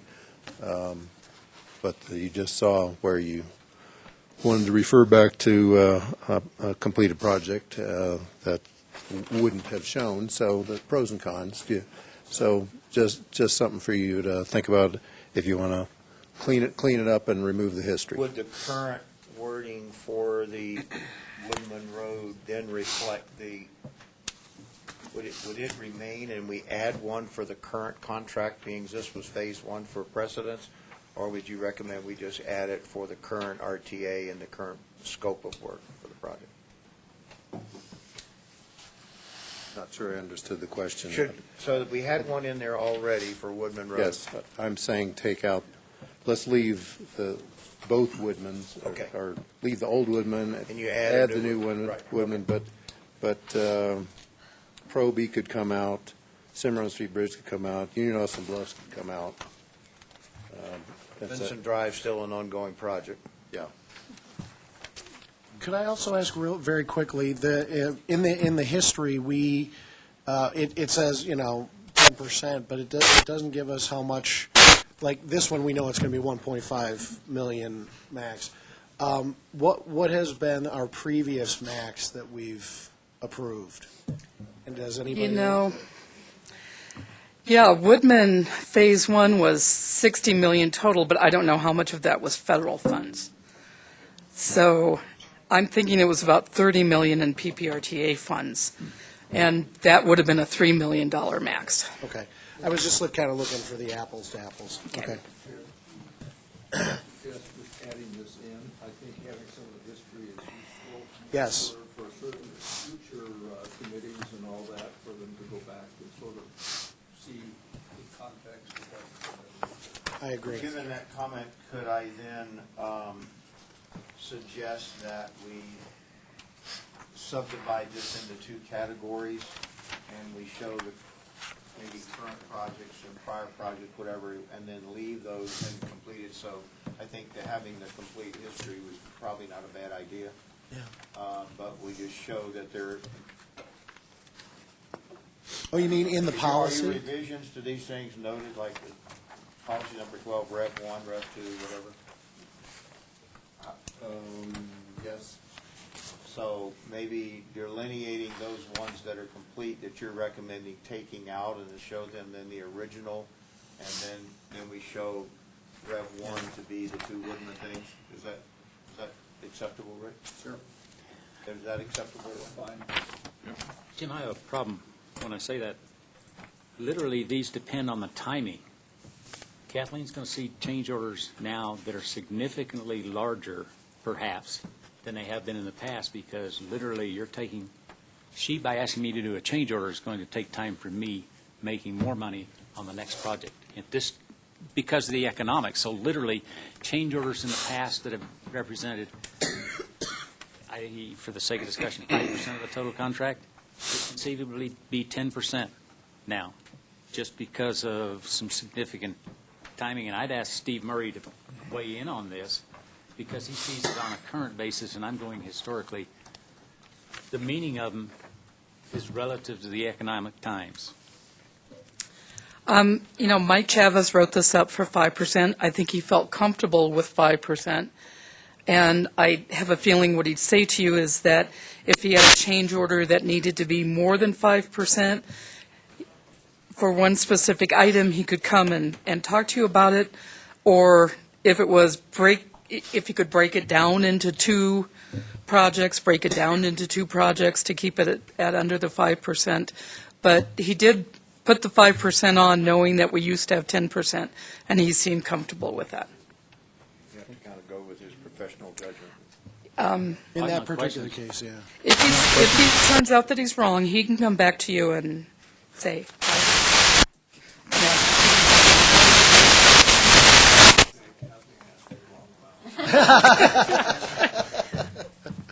Mike wouldn't do that, would he? Yes, he would. So this is in the form of a recommendation.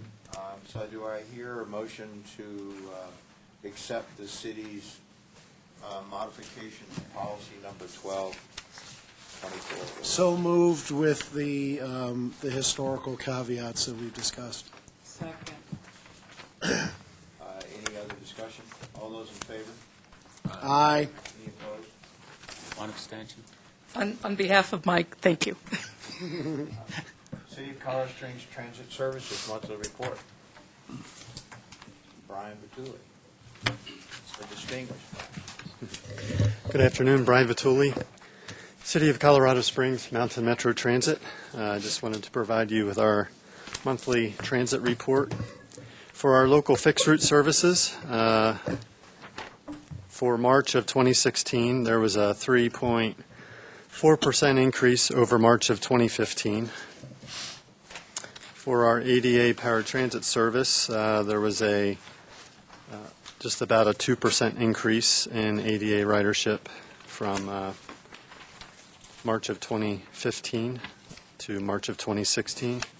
And for our van pool services, there was just over a 13% decrease over those same time periods. I don't know the reason for that, but I know that our January, February, and March ridership for van pool for this year has been pretty consistent. So I don't know what happened a year or so ago, but ridership was quite a bit higher in 2015 for our van pool services. I'm seeing more and more van pool services, some van pool companies. Competition. Cars around Yeah. competition.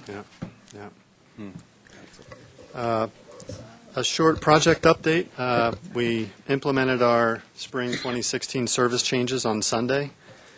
We usually try to do them on Sunday because it's when we have the least amount of service on the street, so we can kind of work through any issues. But Monday was the big day when people actually wake up and realize that their services have changed and missed all of the announcements over the previous months. And so we received very, very many phone calls on Monday.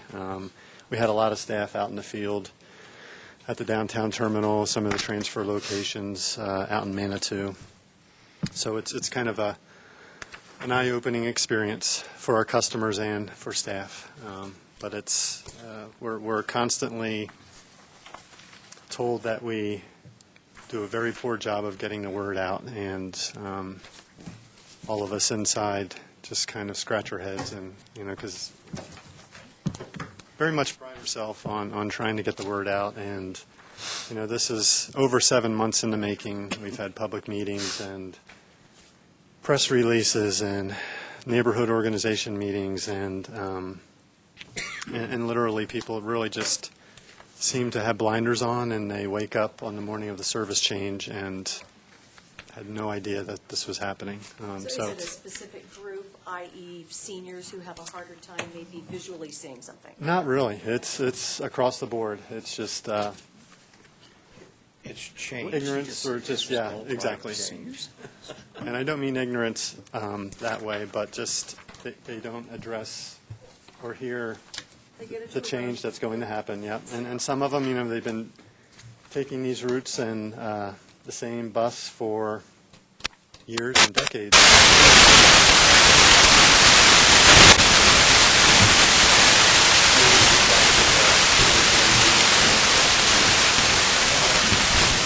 Yeah.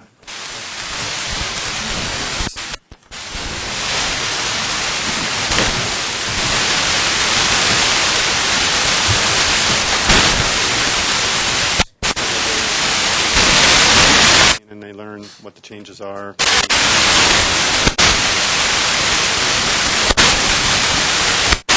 It's a work in progress, but fully.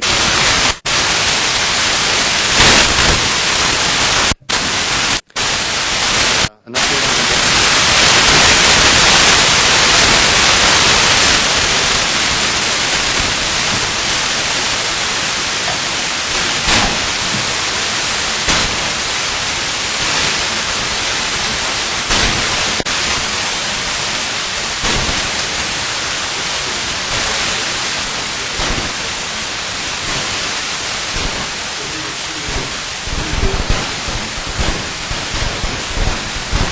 technical perspective and a stakeholder public perspective that we hope to get a lot of input for that can help us determine where we're going to be going with our new downtown transit station.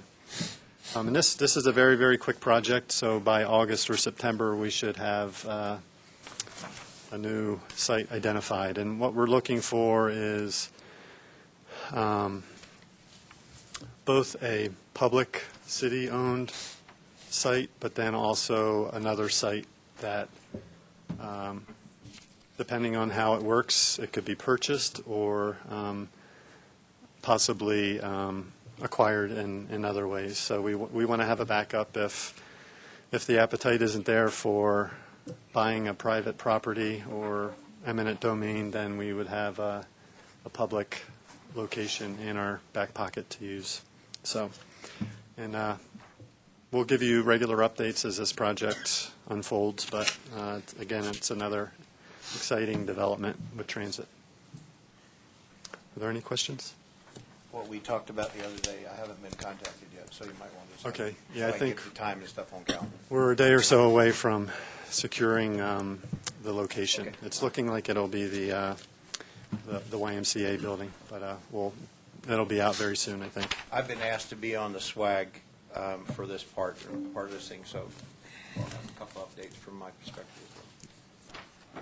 So part of the fun of this is picking really attractive acronyms to call your technical and advisory group. So tag and the swag kind of seem to really work well. It helps us with what we're doing. Yeah, the federal government civilian labor union used to be called the National Association of Government, the NAGS. So they kind of changed that around. Any questions for Brian? Thanks, Brian. Okay, thank you. All right, El Paso County change order. Oh, excuse me, City of Colorado Springs. Got any change orders? They didn't have any, did they? Oh, yeah, they did. They didn't? So it's information only. It looks like the city folks have gone for the change orders. You have item number 7C in your packet. There are none. There weren't any. Yeah. There weren't any? No. What do we have? Some right here. Empty. I was going to say, on this sheet, there's a bunch of them. Yeah, but they're past. Oh, that's just history? Yeah, it's just history. It's for the, on City One, it's the top one, number 7, it's the time extension, no change in dollars. Oh, no change in dollars, okay. I'm sorry. All right. County? Jennifer? Good afternoon, Mr. Chair, Committee. This is Jennifer Irvin, El Paso County. These are property acquisitions for Mark Shuffle South. and we have about 2 remaining. Last month, Reb asked a question about the dollar amount we've spent, and I don't have that with me today. I had a miscommunication with my staff member, my fault, and so he was out when I went to go get it. So I'll bring that to you next month, or I can send it to Rick via email. But I think we have about 2 properties remaining, and I can send you a report on how much we've spent today. But we're within the kind of allowed budget that we had anticipated for that. Are those 2 properties the same 2 that have been giving you issues? I'm not actually sure. I'd have to speak with Okay. Dennis about that. I can follow up, but this has been a long project as far as property acquisition, and we started the construction while we were still under property acquisition, and we were well aware of that, and so was the contractor, and so we were expecting to have some of these remain. I think that there was over 25 to 30 properties that we were dealing with, so it takes some time to get through that. So I'm not concerned. We will hopefully wrap that up next month. So you could. Reb and then Carla? This is old. Property acquisition is actually my favorite part, so. Oh, really? Yeah. She likes spending somebody else's money by property that she doesn't have any control over anyway. Seriously? Jennifer, could you answer a question? Mm-hmm. All of these have come in, county appraised, and the owner didn't want anything, and you settled until you get to the last one, which is, and it's 3 times plus. Is there a reason? On that specific one, and it's a good question, on that specific one, we actually had several property acquisitions that we had with this property owner, and we actually added an administrative settlement to this specific. They had a issue with one of the other properties, so we were trying to compensate for that closing issue. So this is specific to that property. It's another area, but we are trying to close that out with this agreement. So. Good reason. Carla? Same question. Maybe I'm engineer. Is Andre still around, or are you getting promoted? Andre's retiring. Andre is retiring. Transition period. Works director, and our name changed, by the way, so I hope you noticed that too. Our department is no longer called Public Services Department. It is now called the El Paso County Department of Public Works. We're much more than transportation, but Just for in any information case. that has not been released publicly, there's discussion between the PIO and some other people that made that decision. So anyway, well, we're using it, and we've been directed to use it. So Andre's last. She's saying it. Andre has essentially Punched out? moved down, but he is still on the county payroll through May 31st. And then we will be, I'm sure Jim will be looking at hiring, but he wanted to make sure that during this transition period that there was somebody there. Accountable. Yeah. So in the interim, I am the acting county engineer, and we'll see what happens. But I'm happy to help out. And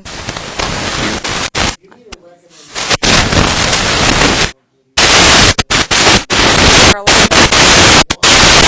are a lot of good county staff that are as well. So,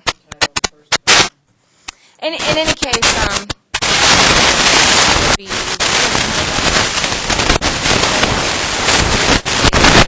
we will have a resolution in front of the Board of County Commissioners, and be having some date yet. But we're part. Jennifer, ribbon cutting for the Baptist. I was going to get to that. But go ahead, Reb. That's why she's the acting. Go ahead, Reb, please. Mr. Hack Chair. I think it's important that you see a project have the opportunity to, and it will be May the 18th. I don't know the exact time. 10 a.m. Is it 10? So we can have a meeting beforehand. No. Coffee and donuts, right? No, never mind. Anyway, Chair buys.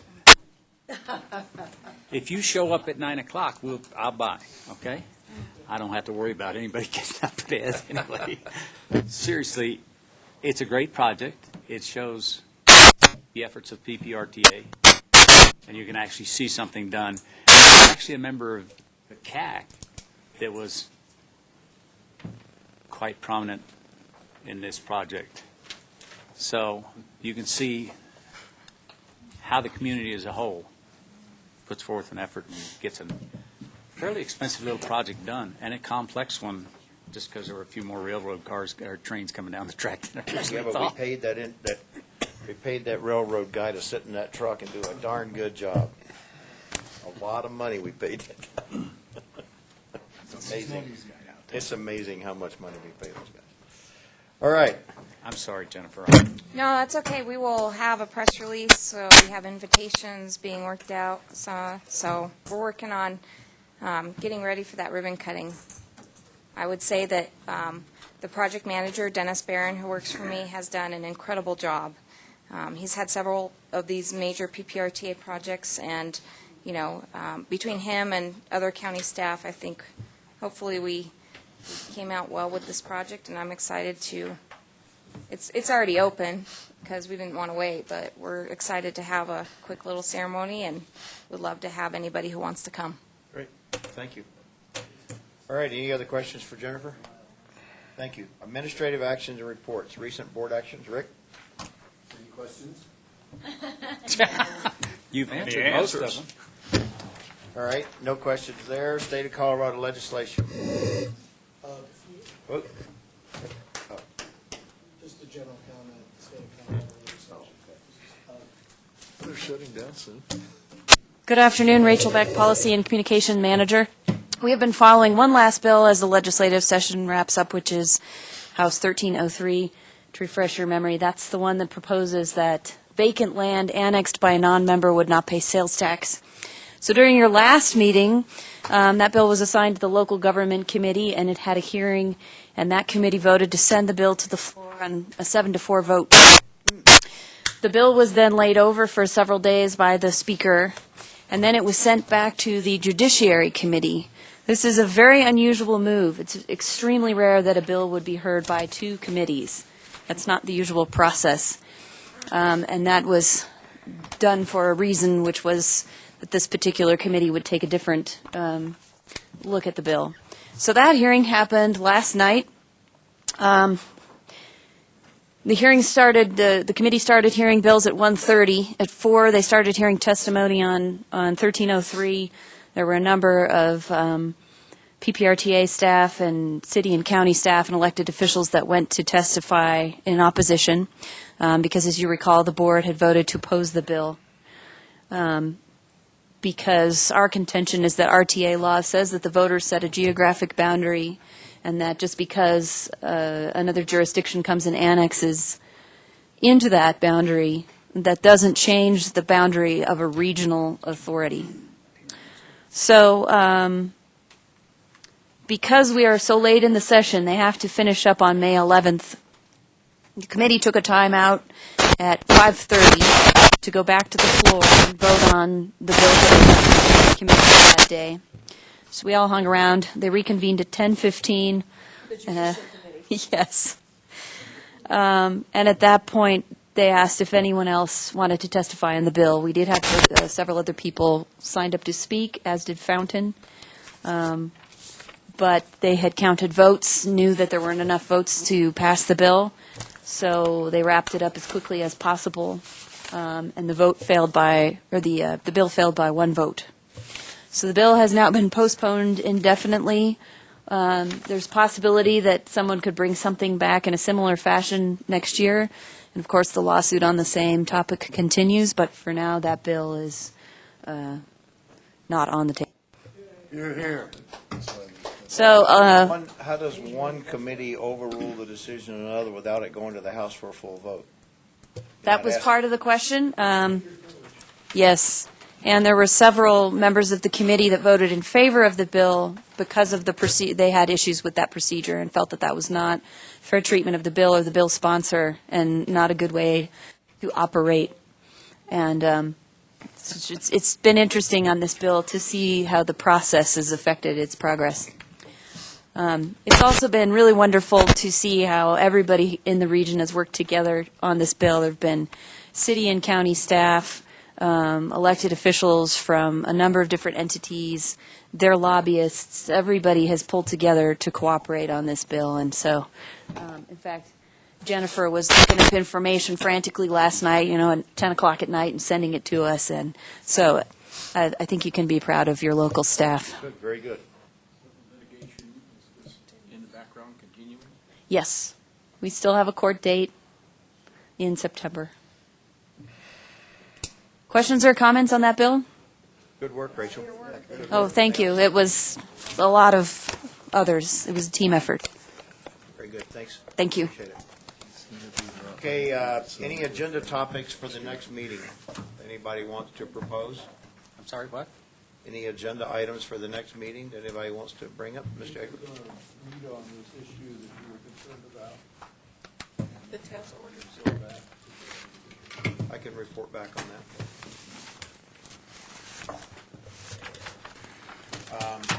Any other communications from anyone? You want to go around? Brian? Yeah, just a quick one. You all have a little handbill that I handed out to you. It's that time of year again, coming up on May 22nd, the 9th Annual Defenders of Freedom Ride to benefit the El Paso County Homeless Veterans Coalition. It's the 9th year, and I just need everybody's help getting the word out. So if you send people to veteransride.org, veterans plural, veteransride.org. It's got all the information there. If somebody wants to donate to the cause, they can also contact me through that website. We're just trying to get the word out as much as possible. Over the years, there's been a lot of things that have popped up on Armed Forces Weekend that kind of compete and have drawn some of the media attention away. But because this is a very, last year we saw a 35% increase in the amount of homeless veterans that we deal with here locally. Unfortunately, the need has increased. So any help you guys can give in getting the word out to folks who might like to participate or donate would be greatly appreciated. Thanks. Brian, this has nothing to do with wounded warriors, right? No, I dropped them many years ago before the investigation. But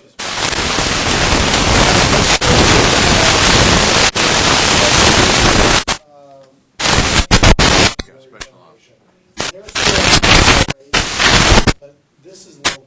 This is El Paso County. This is over the last year, we've seen an increase in issue with as the vets have been, getting out of the service and downsizing.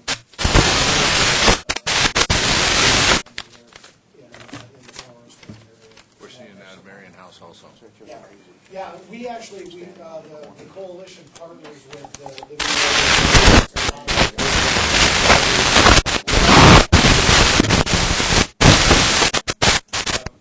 Rick, had a policy number revision about the thing that's on the agenda. Was is that from last month or? Yeah. Okay, sorry. Okay, any other comments, questions, concerns? We're adjourned. Boy, you were bound and determined to get that. Steve, I got a question.